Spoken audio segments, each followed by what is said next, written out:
Yan po, magandang araw sa inyong lahat. Magluluto po tayo ngayon ng tortang dulong. Ito po yung dulong niya. Bali, nilagyan po ng flour, 4 na kutsara, Doon ka na.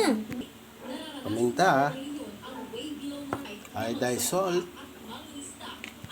Lagyan na po natin ng itlog, 4 na pirasong itlog. Lagyan po natin ng onion chives, yan. Tapos paghahalo-haluin lang po natin yung mga ingredients na yan. At ready na po yung prituhin.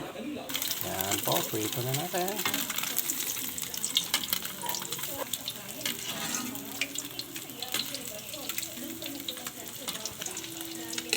Yan po. Yan na po ang ating tortang dulong. Sana po ay nagustuhan nyo. Tara, kain na po tayo.